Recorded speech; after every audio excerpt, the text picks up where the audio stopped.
ಸರ್ವಧರ್ಮ ಶ್ರೀಗಳ ಸಾನ್ನಿಧ್ಯದಲ್ಲಿ ಜರುಗುವ ಸರ್ವಧರ್ಮಗಳ ಉಚಿತ ಸಾಮೂಹಿಕ ವಿವಾಹ ಕಾರ್ಯಕ್ರಮ ಹಾಗೂ ಸಾಯಂಕಾಲ ವಿವಿಧ ಕ್ಷೇತ್ರದ ಸಾಧಕರಿಗೆ ಸನ್ಮಾನ ಕಾರ್ಯಕ್ರಮವನ್ನು ಹಮ್ಮಿಕೊಂಡಿರ್ತಕ್ಕಂಥ ಈ ಒಂದು ಕಾರ್ಯಕ್ರಮದ ಅಧ್ಯಕ್ಷತೆಯನ್ನು ವಹಿಸಿ ಈಗ ತಾನೇ ಮಾತನಾಡಿರ್ತಕ್ಕಂಥ ಜನಪ್ರಿಯ ಶಾಸಕರಾದ ದೊಡ್ಡನಗೌಡ ಪಾಟೀಲ್ ಅವರೇ ಮತ್ತು ವೇದಿಕೆ ಮೇಲಿರ್ತಕ್ಕಂಥ ಹಸನ್ ಸಾಬ್ ದೋಟ್ಯಾಡ್ರವರೇ, ಪ್ರಭಾಕರ್ ಚಿಣಿಯವರೇ,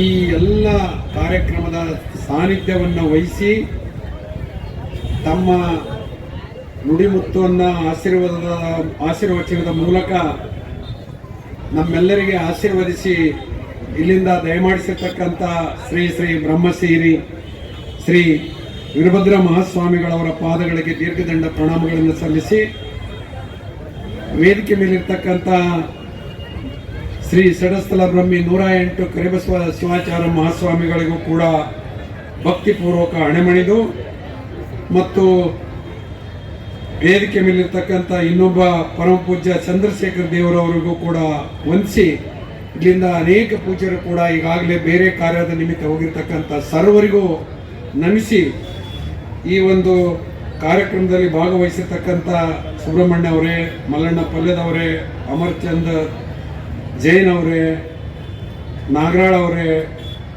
ಇನ್ನಿತರ ವೇದಿಕೆ ಮೇಲಿರ್ತಕ್ಕಂಥ ಎಲ್ಲ ಗಣ್ಯಮಾನ್ಯರೇ ಮತ್ತು ವೇದಿಕೆ ಮುಂದೆ ಇದ್ರವರು ಈಗ ಹೋಗಿರ್ಬೇಕು.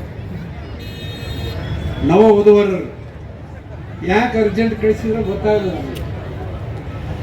ಅಲ್ಲಿ ಊಟ ಮಾಡಿಸಕ್ಕೆ ಕುದಿಸ್ಬಿಟ್ರೆ ಚಲೋನೇ ಇತ್ತು. ಯಾಕಂದ್ರೆ ಪೂಜ್ಯರ ಆಶೀರ್ವಾದ ಹಿರಿಯರ ಎಲ್ಲ ಮಾತು ಕೇಳ್ಬೇಕು ಅವರು. ಯಾಕಂದ್ರೆ ಜೀವನ ಅನ್ನೋದು ಅಷ್ಟು ಸರಳವಾದದ್ದಲ್ಲ. ನಾವು ಕೊನೆತನ ಈ ಒಂದು ಪ್ರಪಂಚದಲ್ಲಿ ಕಲಿಯುವುದೇ ಇರ್ತದೆ. ಯಾರು ಕೂಡ ಸರ್ವಜ್ಞರಲ್ಲ. ಸರ್ವಜ್ಞನೇ ಹೇಳನ, ಸರ್ವರೋಳೊಂದು ನುಡಿಗಲಿತು ವಿದ್ಯದ ಪರ್ವತವೇ ಆದ ಸರ್ವಜ್ಞ ಅಂತ. ನಾವು ಇನ್ನ ಕಲಿಬೇಕಾದದ್ದು ಬಹಳಷ್ಟು ಇದೆ.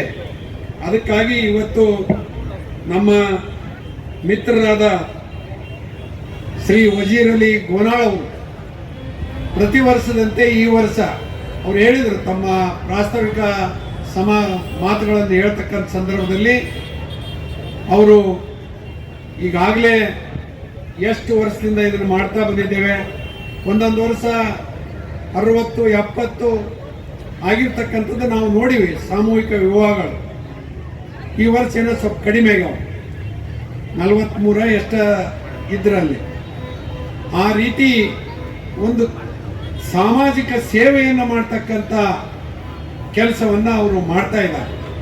ಅವರಿಗೆ ಎಲ್ಲರ ಸಹಾಯ ಸಹಕಾರ, ಪೂಜ್ಯರ ಆಶೀರ್ವಾದ ಸದಾ ಇರಲಿ ಅಂತೇಳಿ ಇವತ್ತು ವಿನಂತಿ ಮಾಡಿಕೊಂಡು, ಇವತ್ತು ನಾವೆಲ್ಲ ಅನೇಕ ರೀತಿ ಇಂಥ ಕಾರ್ಯಕ್ರಮಗಳಲ್ಲಿ ಭಾಗವಹಿಸಿ ಯಶಸ್ವಿ ಮಾಡಬೇಕು. ಈಗ ಶಾಸಕರು ಹೇಳುವಾಗ ಆದರೆ ನೋಡಿರಲಿ, ಇಷ್ಟು ಜನ ಈ ಕೃಷಿ ಎಷ್ಟು ಹಾಕಿವಿ ಅದ್ರ 10 ಪಟ್ಟು ಹೊರಗದಾರ. ಇಲ್ಲಿ ಕುಂದ್ರಾಗ್ತಾ ಇರಲಿಲ್ಲ ಯಾರು. ಯಾಕಂದ್ರೆ ನಮಗೆ ಪೇಷನ್ಸೇ ಇಲ್ಲ. ಅಂದ್ರೆ ಯಾಕಂದ್ರೆ ನಮ್ಗೆ ಯಾವಾಗ ವಾದವು ಯಾವಾಗಿಲ್ಲ ಅಂತಾರೆ. ಹಂಗ ಪ್ರತಿಯೊಬ್ಬರು ಪ್ರಪಂಚದಲ್ಲಿ ಅಥವಾ ಈ ಒಂದು ಸಮಾಜದಲ್ಲಿ ಎಲ್ಲರೂ ಬ್ಯುಸಿ ಆಗಿವಿ. ಬಹಳ ಜನ ಈ ಮೊಬೈಲ್ ನೋಡೋದ್ರಾಗ ಬ್ಯುಸಿ ಆಗಿವಿ. ನಾವು ಅಂದ್ರೆ ಏನೈತೆ ಗೊತ್ತಿಲ್ಲ, ಅದನ್ನು ನೋಡ್ಕೊಂತ ಕೂತಿರ್ತಾರೆ. ಯಾರ ಮನೆಗಾರ ನೋಡ್ರಿ ನೀವು, ಎಷ್ಟು ಮಂದಿ ಅದಾರ ಅಷ್ಟು ಮೊಬೈಲ್ ಅದಾವ, ಒಂದು ಸಹಿತ ಕಡಿಮೆ ಇರಲ್ಲ. ಆಮೇಲೆ ಮನೆಯಾಗ ಎಷ್ಟು ಮಂದಿ ಪುರುಷರದಿರಿ ಅಷ್ಟು ಸೈಕಲ್ ಮೋಟ್ರ್ ಅದಾವ. ನಾವು ಒಂದು ಕಡೆ ಬಡವರು, ಬಡತನದ ದೇಶ ಅಂತ ಹೇಳ್ಕೊಂತ ಅಡ್ಡಾಡ್ತೀವಿ. ನಮಗೆ ಬಡತನ ಇಲ್ಲ. ಮನುಷ್ಯ ಹುಟ್ಟುವಾಗ ಬಡವನಾಗಿ ಹುಟ್ಟಿದ್ರೆ ತಪ್ಪಲ್ಲ ಅಂತ, ಸಾಯುವಾಗ ಬಡವನಾಗಿ ಸಾಯಬಾರ್ದು. ಯಾಕಂದ್ರೆ ಅವನಿಗೆ ಶಕ್ತಿ ಇರುತ್ತೆ. ಪೂಜ್ಯರು ಹೇಳಿದರು, ಯಾರು ಪುಕ್ಷಟೆ ತಿನ್ನಬಾರ್ದಂತ. ಗವಿಸಿದ್ದೇಶ್ವರ ಸ್ವಾಮಿಗಳು ಹೇಳ್ತಾರೆ, ನಾವು ಊಟ ಮಾಡ್ತಕ್ಕಂಥ ಅನ್ನ ನಮ್ಮ ದುಡಿಮೆಯ ಶ್ರಮದ ಬೆವರಿನ ಹನಿಯಿಂದ ಕೂಡಿರ್ಬೇಕಂತ, ಇನ್ನೊಬ್ಬರ ಕಣ್ಣೀರಿನಿಂದ ಕೂಡಿರಬಾರ್ದಂತ ಅಂತ ಒಂದು ಉಪದೇಶವನ್ನ ಪರಮ ಪೂಜ್ಯರು ಇಲ್ಲಿಂದ ನಮ್ಮೆಲ್ಲರಿಗೆ ಆಶೀರ್ವಚನದ ಮೂಲಕ ತಿಳಿಸಿ ಹೋಗಿರ್ತಕ್ಕಂಥ ನಮ್ಮೆಲ್ಲರಿಗೆ ಗೊತ್ತಿದೆ. ಮನುಷ್ಯನಿಗೆ ಆಸೆಗಳಿಗೆ ಮಿತಿನೇ ಇಲ್ಲ. ಯಾಕಂದ್ರೆ ಇಲ್ಲೇನೋ ನನಗೆ ಮಕ್ಕಳಾಗಬೇಕು, ಮೊಮ್ಮಕ್ಕಳಾಗಬೇಕು, ಆಸ್ತಿ ಆಗ್ಬೇಕು, ಅದೆಲ್ಲ ಆದು ಸತ್ತ ಮೇಲೆ ನಮಗೆ ಸ್ವರ್ಗ ಸಿಗ್ಬೇಕಂತ ಕೇಳ್ತೀವಿ. ಆ ಸ್ವರ್ಗ ಪುಕ್ಷಟೆ ಬರೋದಲ್ಲದು. ನೀನಿಲ್ಲಿ ಏನು ಮಾಡಿದಿ ಕರ್ಮ, ಆ ಕರ್ಮದಿಂದ ನಿನಗೆ ಸ್ವರ್ಗ ಸಿಗುತ್ತೋ ನರಕ ಸಿಗುತ್ತೋ ಅನ್ನೋದು ನೀನೇ ಯೋಚನೆ ಮಾಡ್ಬೇಕು. ನಾವೆಲ್ಲರೂ ಬರೇ ಸ್ವರ್ಗ ಸಿಗ್ಲಿ ಅಂತ ಹೇಳ್ತೀವಿ. ಸ್ವರ್ಗ ಹೆಂಗೆ ಸಿಗುತ್ತದೆ? ನಾವಿಲ್ಲೆಲ್ಲ ಅನೇಕ ತಪ್ಪುಗಳನ್ನು ಮಾಡಿ ಏನೇನೋ ಮಾಡಿ ಸ್ವರ್ಗ ಸಿಗಂದ್ರೆ ಸಿಗಲ್ಲ. ಎಲ್ಲವೂ ಇಲ್ಲೇ ಇದೆ. ಸ್ವರ್ಗವೂ ಇಲ್ಲೇ, ನರಕವೂ ಇಲ್ಲೇ. ನಾವು ನಡ್ಕೊಳ್ತಕ್ಕಂಥ ರೀತಿ ನೀತಿ ಅದರಲ್ಲಿರ್ತದೆ. ಇವತ್ತು ನಾವು ಬೇಕಾದಷ್ಟು ವಿದ್ಯಾವಂತರಾಗಿವಿ, ಬುದ್ಧಿವಂತರಾಗಿವಿ, ದೊಡ್ಡ ದೊಡ್ಡ ಪದವಿ ಏನೇನೋ ಸ್ಥಾನಮಾನಗಳನ್ನು ಪಡೆದಿವಿ. ಆದರೆ ನಮ್ಮಲ್ಲಿ ಒಳ್ಳೆಯ ಗುಣಗಳು, ನಡೆ ನುಡಿ ಸರಿ ಇರಲಿಲ್ಲ ಅಂದ್ರೆ ಅವೆಲ್ಲ ವ್ಯರ್ಥವು. ಅದಕ್ಕೆ ಇವತ್ತು ನಾವು ಇಂಥ ಒಂದು ಕಾರ್ಯಕ್ರಮದಲ್ಲಿ ಭಾಗವಹಿಸುವ ಮುಖ್ಯ ಕಾರಣ ಏನೆಂದರೆ, ಈ ಕಾರ್ಯಕ್ರಮ ಯಾಕೆ ಮಾಡಿದ್ರು, ಅದರ ಜೊತೆಗೆ ಇಲ್ಲಿ ಬರ್ತಕ್ಕಂಥ ಪರಮ ಪೂಜ್ಯರು ಇವತ್ತು ಸರ್ವಧರ್ಮದ ಪೂಜ್ಯರಲ್ಲಿದ್ದಾರೆ. ಅವರು ಹೇಳ್ತಕ್ಕಂಥ ವಿಷಯಗಳನ್ನು ನಮ್ಮ ಜೀವನಕ್ಕೆ ಅಳವಡಿಸಿಕೊಳ್ತಕ್ಕಂಥ ಕೆಲಸವನ್ನ ಇವತ್ತು ನಾವೆಲ್ಲರೂ ಕೂಡ ಮಾಡಬೇಕಾಗಿದೆ. ಇವತ್ತು ನಮ್ಮ ಹಿರಿಯರು ನಮಗೆ ಬೇಕಾದಷ್ಟು ಗಳಿಸಿಟ್ಟು ಹೋಗ್ಯಾರ. ಕೆಲವು ಮಂದಿಗೆ ಇರಲಿಕ್ಕಿಲ್ಲ. ಆ ಸಂಪತ್ತು ನಮ್ಮನ್ನು ಶ್ರೀಮಂತರನ್ನಾಗಿ ಮಾಡ್ಬೋದು ಹೊರತು ನಮ್ಮನ್ನು ವಿದ್ಯಾವಂತರನ್ನಾಗಿ ಬುದ್ಧಿವಂತರನ್ನಾಗಿ ಮಾಡಕ್ ಸಾಧ್ಯನೇ ಇಲ್ಲ. ಅದಕ್ಕೆ ನಾವು ವಿದ್ಯಾವಂತರಾಗಬೇಕು, ಬುದ್ಧಿವಂತರಾಗಬೇಕು. ಸಮಾಜವನ್ನ ಒಳ್ಳೆಯ ದಾರಿಯಲ್ಲಿ ನಡೆಸಿಕೊಂಡು ನಾವು ಕೂಡ ಒಳ್ಳೆಯ ದಾರಿಯಲ್ಲಿ ನಡೆದಾಗ ಮಾತ್ರ ಇಂಥ ಒಂದು ಧಾರ್ಮಿಕ ಕಾರ್ಯಕ್ರಮಗಳಿಗೆ ಅರ್ಥ ಬರ್ತದೆ.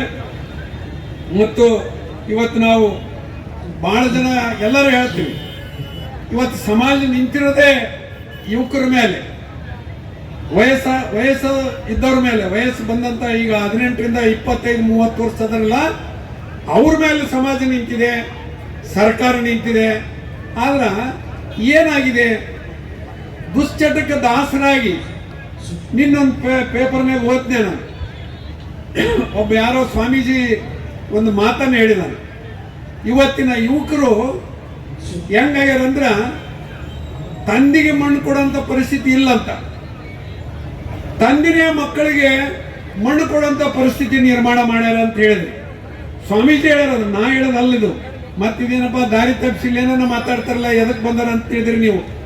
ಅಂದ್ರೆ ಇವತ್ತು ನಮ್ಮ ಯುವಕರನ್ನ ಸರಿದಾರಿಗೆ ತರಬೇಕಂತೇಳಿ ಎಲ್ಲ ವಿದ್ಯಾವಂತರನ್ನಾಗಿ ಮಾಡಿವಿ, ಶಿಕ್ಷಣವಂತರನ್ನಾಗಿ ಮಾಡಿವಿ, ಸಭೆ ಸಮಾರಂಭಗಳನ್ನು ಮಾಡ್ತೀವಿ, ಜಾಗೃತ ಕಾರ್ಯಕ್ರಮಗಳನ್ನು ಮಾಡ್ತೀವಿ.